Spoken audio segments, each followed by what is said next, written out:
네, 시작하겠습니다. 주택법 2페이지입니다. 2페이지고 이어서 용어적인 설명하겠습니다. 자, 첫 번째 보시면요. 세대 구분인 걸 설명했으니까 넘어가시고 중요한 사항이었습니다. 그 다음에 두 번째 에너지 전략형 친환경 주택입니다. 자, 에너지 전략형 환경입니다. 친화형 아닙니다. 밑에 보시면 건강 친화형 주택 있죠? 건강 친환경 아닙니다. 건강 친화형. 요 두 개 용어를 일단 구분하시고요. 에너지의 전략이겠죠. 에너지의 사용량을 감소시킨다. 감소, 저에너지, 고기능, 고단열, 고효율. 고에너지가 아니고 저에너지, 고기능, 고단열, 고효율을 올리는 데 어떤 건축이고, 또 친환경은요, 이산화탄소입니다. 또 기억하세요. 이산화탄소 CO2가 아니에요. 이산화탄소 배출량에 저감할 수 있는 주택입니다. 자, 사업계획 승인 받는 대상 주택은 이렇게 건설해야 됩니다. 보시고. 이산화탄소가 CO2 아니에요? 쓸 때 우리는 기입식이 있거든요. CO2 쓰면 X입니다. CO2 쓰면 안 되고, CO2 쓰면 안 되고, 이산화탄소 이렇게 써야 됩니다.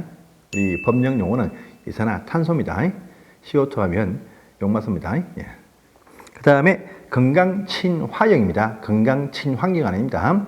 자, 실내 공기 오염 물질 배출 최소화시킨다 라는 용어들 기억하시고 500세대 이상이면 이렇게 또 건축을 해야 됩니다. 보시고. 자, 또 주택이 아닌데 주택처럼 설 수 있는 형태의 건물 많죠? 여기 바로 준주택입니다. 네 가지죠.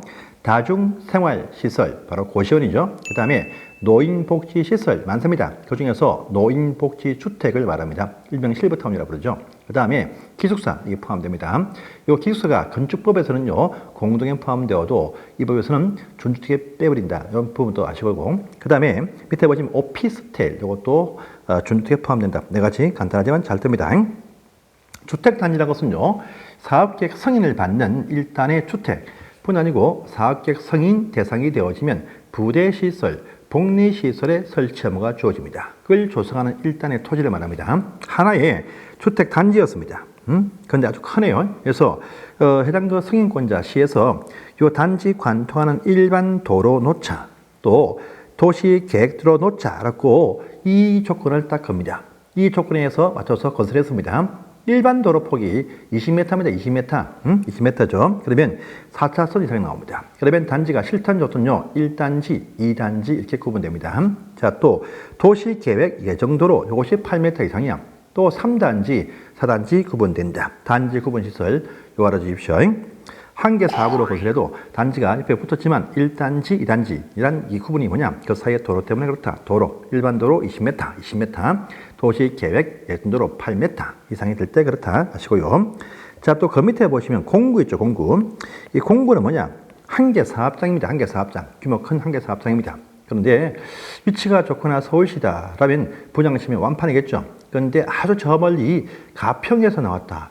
가평 나가도 잘 됐죠. 근데 저기 지리산 청학구에서 나왔습니다. 그럼 좀 문제가 좀 있죠. 단지가 크게 형성됩니다. 근데 한 번에 지었을 때 미분양된다. 미분양. 그럼 사업 시행자가 망합니다. 망해. 하니까 한 번에 다 일단 토지는 확보하고 한 번에 다 공사하지 않고 한 개의 사업계획 승인을 받았지만 순서대로 순차적으로 분양해보자. 잘 되면 좋고 안 되면 뒤에는 하지 말자. 이렇게 순차적 구분해서 하게 해줍니다. 이게 뭐냐? 공구라고 그래요. 공구. 단지가 아니고 1단지가 아니고 1공구, 2공구 순차적으로 착공신고와 사용검사. 이 말은요. 착공신고, 분양, 사용검사, 입주로 말합니다. 입주. 분양은 이쪽 먼저 해보고 잘 되면 뒤에 해보자. 안 되면 포기하고 해도 괜찮습니다.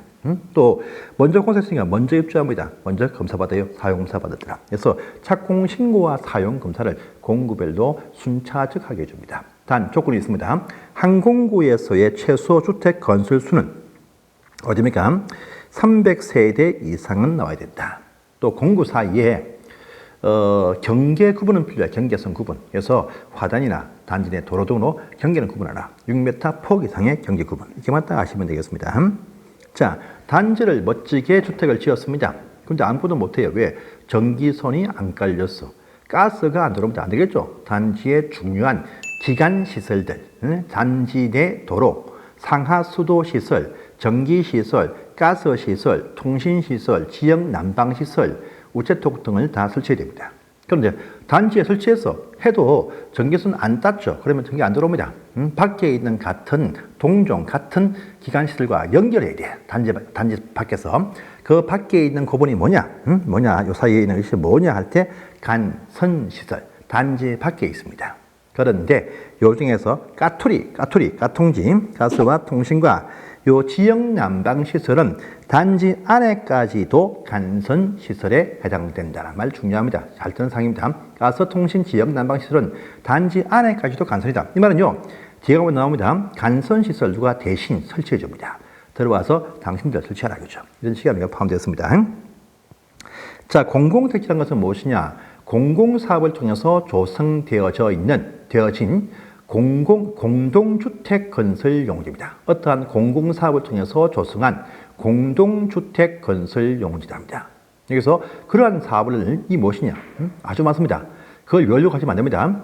여러분들 바꾸는 사업 있죠? 땅 바꾸는 사업이 뭡니까? 옛날 시골 농촌 땅을 멋지게 개발해서 바꿔줍니다. 환지, 토지를 바꾼다, 환지. 또 낡은 건물을 새 건물 바꿉니다. 뭡니까? 정비사업들, 재개발, 재건축, 건물 교환 사업입니다. 이런 바꾸는 사업들은요, 이미 바꿀 때 보시면 상당수 공익용 토지라든지 이걸 빼게 합니다. 나머지 땅을 바꿔준다 할 때는요, 남을 위한 더 많은 공공택지 만들 의무는 없다랍니다. 그래서 공공택지 조성 사업에 보시면 환지 바꾸는 사업, 토지 바꾸는 환지 사업, 그리고 건물 바꾸는 정비 사업들은 여기에 포함이 안 된다. 이렇게 또 아시면 됩니다. 자, 보시고요. 자, 또 밑에 보시면 리모델링 기본계획이죠. 리모델링은요, 대수선도 있고 또 일부 면적의 정축도 있습니다. 또 보시면 또 세대수의 증가도 있고 수직 정축도 있겠죠. 이 모든 건 다 잊으시고요. 리모델링 기본계획은 세대수 증가하는 리모델링일 때 인구가 더 많이 모이죠. 과밀화 억제 등을 위해서 수립하는 계획이다. 그래서 세대수 증가형 리모델링을 위해서 대비하는 계획이지 그냥 정축을 위해서 이렇게 말하면 안 됩니다. 세대수의 증가되는 수직 정축도 아닙니다. 세대수의 증가형 리모델링에 대비한 기본계획이다. 이렇게 하십시오. 그래서 보시고 오른편에 보시면 또 리모델링은 참 중요하죠. 너무나 잘 뜨는 상이죠. 자, 주택 건물의 노후화 억제와 기능 향상을 위해서 대수선하거나 일부 정축 항성을 합니다. 정축. 근데 건축법 할 때도 보시면 나오죠. 그때는요, 일부 정축 또는 개축이 포함됩니다. 그런데 주택법은 개축은 포함하지 않는다. 라는 부분 항상 하시고요. 또 목적이 노후화 억제와 기능 향상이지 자산 가치의 정식. 진짜는 그렇죠. 하지만 그런 말 나오면 안 됩니다. 절대로 우리 주택법은요, 투기 형성. 자산의 정식이 뭡니까? 투기 형성이라. 그런 식의 용어는 절대 나왔으면 안 됩니다. 투기 억제한 것이 이번의 목적입니다. 하시고요. 자, 대수선 큰 문제 없습니다. 그런데 정축할 때 보시면요. 일단 대수선은 10년 지나야 할 수 있어요. 10년 경과. 그래서 사용검사, 입주검사부터 10년 경과. 또 정축은 기본 15년 지나야 정축해보자 할 수 있습니다. 참고로 재건축은요. 30년 경과가 필요합니다. 자, 근데요. 평수를 너무 크게 안 되겠죠. 종전 주택들의 주거 전용 면적에서 30%를 넘지 못한다. 그런데 종전 주거 전용 면적이 85제곱미터 미만 중소형 평수는 40%까지 하게 해준다라는 부분도 보시고요. 자, 또 필요할 때는 공용 부분 있죠. 주민들 공동시설들, 수영장, 무슨 헬스장 만들자 할 수 있습니다. 그런데 분양하기 위한 공용 부분에 대한 정서는 안 됩니다. 하시고요. 자, 또 정축한데도 인기 좋습니까? 평수가 커져 관리비가 더 나오죠. 또 잘 안 팔려. 그러니까요, 실제는 정축을 잘 안 합니다. 안 하고 정축할 수 있는 그 면적 규모 범위 안에서 기존 단지의 세대 수를 늘립니다. 늘려서 외부 일한테 일반 분양이 됩니다. 조합은 내부에 분양 안 됩니다. 그래서 외부 일반 분양 분에 대해서 자금 투입하면 돈 작게 들여서 집을 딱 고친다. 그러면요, 집값이 올라갑니다. 이렇게 하는 것입니다. 근데 이것도 기존 주택 세대수에서 15%요 범위 내에서만 증가 가능하다. 이런 보시고요. 자, 또 정축할 때는 말입니다. 옆으로 넓혀야 돼. 그래야 건물이 안전합니다. 근데 벽이가 싫어요. 왜? 뚱뚱해지죠. 그래서 요즘은 날씬한 거 좋아하지 않습니까? 그래서요, 위로 올라간다. 수직 정축을 하게 해줘요. 수직 정축인데, 이때 보시면 또 뭐 10개 층, 이걸리면요, 건물이 팍 넘어갑니다. 그러니까 안 돼요. 그래서 종전주택 건물이 좀 튼튼하게 지었다는 15층 이상 주택 건물들은 필로티층 생기면서 1층 살던 분 올라가는 한 층을 포함해서 3개 층밖에 올라가지 못한다. 3개 층. 그런데 종전주택 건물들이 14층까지 이하이면 두 개 층밖에 가지 못한다는 부분도 항상 보시고요. 또 수직 청축하려면 그 당시 건물이 신축할 당시에 구조도라는 것이 확인될 때 안에서만 이것이 가능하다라는 부분들 항상 염두에서 보시기를 바랍니다. 여기까지가 용어 정의였습니다. 자, 이제 그 다음 장을 넘어가니까 3페이지인데 이제부터 주택 건설 절차와 건설 주체가 나옵니다. 조금 다른 파트이기 때문에 이때 잠시 쉬었다가 다음 시간에 하도록 하겠습니다. 감사합니다. 수직 중축이라면 그러면 건물이 15층에 있으면 그 위에서 공사를 해서 3층을 더 올린다는 거예요. 네.